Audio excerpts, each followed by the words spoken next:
Chapter 24. It had been on one of those days months back when Nikolai had just gotten out of the box and was trying to recuperate. He had managed to hobble to the kitchen late in the day to get something to eat. After the evening meal, he had stayed late to help Petra scrub the pots and pans and prepare some sourdough for baking the next morning. They worked in silence until Petra began talking about cooking and the limited supply of ingredients he had in the camp. He was hoping for some reindeer meat in that winter. The reindeer herds come this way some years. Other years we never see them. Pitya had said as he covered the sourdough with a towel and set it aside. When they do come, we can shoot a few. We lay aside some meat for a good long while. 50 or 20 reindeer is a lot of meat, but of course it doesn't go far with 300 men in camp. Pitya glanced at Nikolai and raised his eyebrows. I suppose you're wondering where the guns are that they use to hunt the reindeer. Well, I hadn't thought about that, but now that you mention it, I guess I haven't seen the guns at camp. That's because they didn't bring the guns out unless the reindeer herds come this way. I think they must keep the rifles locked up in the warden's office or something. No one really knows. I've never been told, he continued. Of course, they only give the rifles to the guards, but no one really gives it much thought. Everyone is just glad to get some meat to eat. Reindeer meat is pretty good eating. Petya began to hang the pots and pans up to dry, and Nikolai did what he could to help. If the reindeer don't come this way, then we don't. Then we satisfy ourselves with cabbage, turnips, beets, and onions we grow in our gardens. They keep pretty well in the cold weather. We can store them underground in beds of hay. Nikolai thought about the vegetables that Pitya cooked up in the borscht. Cabbage and beets mostly. Borscht was something every Russian ate every day. To not have borscht for a main meal was considered almost unthinkable. Pitya had big forearms from his work in the kitchen. Making bread, cutting up turnips and beets, and scrubbing pots and pans could do that to you. He was a quiet man and didn't appear to have many friends, but he was a great cook. Everyone said so. You're a good cook, Pitya, Nikolai found himself saying, especially with the limited resources you have to work with. You just say that because you don't know any better, Pitya insisted, laughing good-naturedly. And Nikolai found himself laughing too. You've been locked up in the box too long. You're always hungry, and anything that hits your tongue tastes good to you. Pitya added. Nikolai's reminiscing ended when he reached the spring. As he filled the water barrels, the sun finally rose in all its glory. He worked quickly to finish the job, and then turned Maxim and the ox cart around.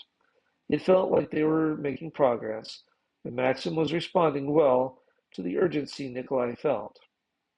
At this pace, Nikolai was sure they would be able to bring home 6 loads of water, 12 barrels. And who knew? Maybe they would be able to do even more than that.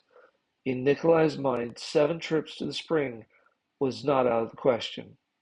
All that morning, Nikolai drove the ox hard, never letting up with a stick, never allowing the ox to rest or pause by the road for a little sedge grass. Today was Wednesday. If he could manage to get 14 barrels of water into camp by bedtime, and another 14 on Thursday, he would only have to get 10 on Friday. That would give him time to get home and prepare properly for the Sabbath when it was time for the sun to set.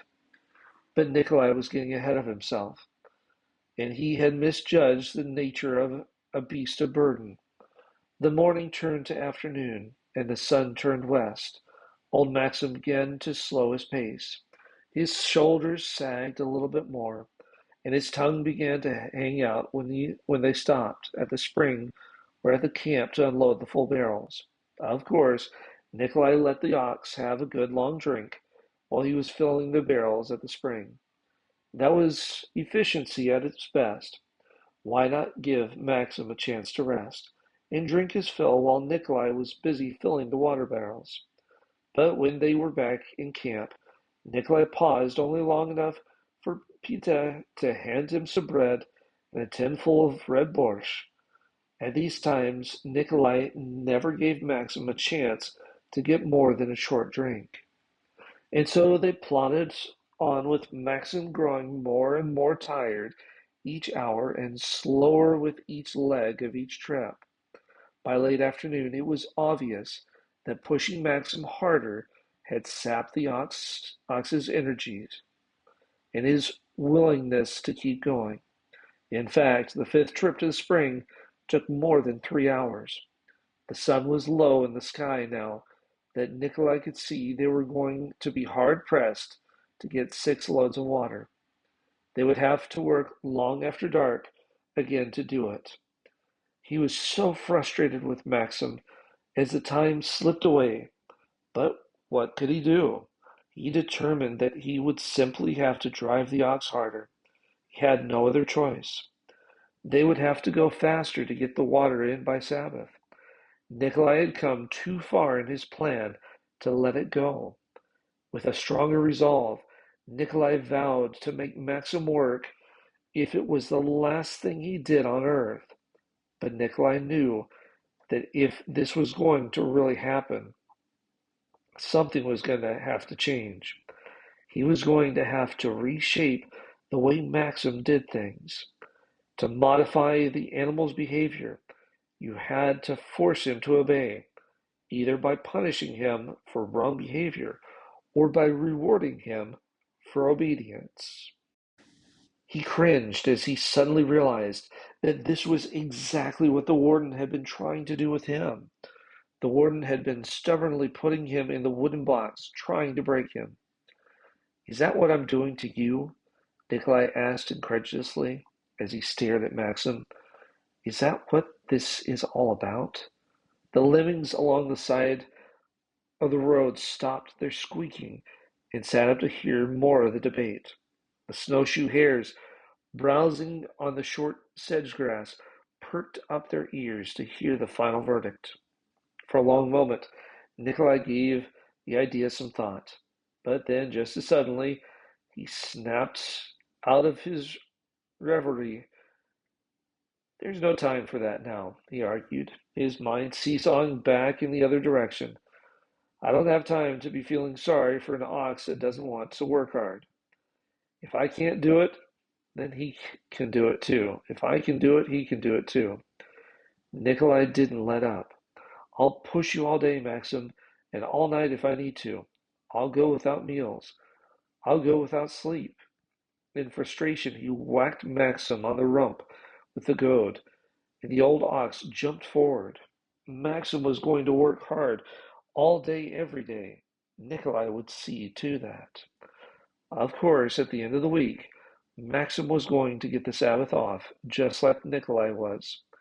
The pastor smiled in spite of his irritation.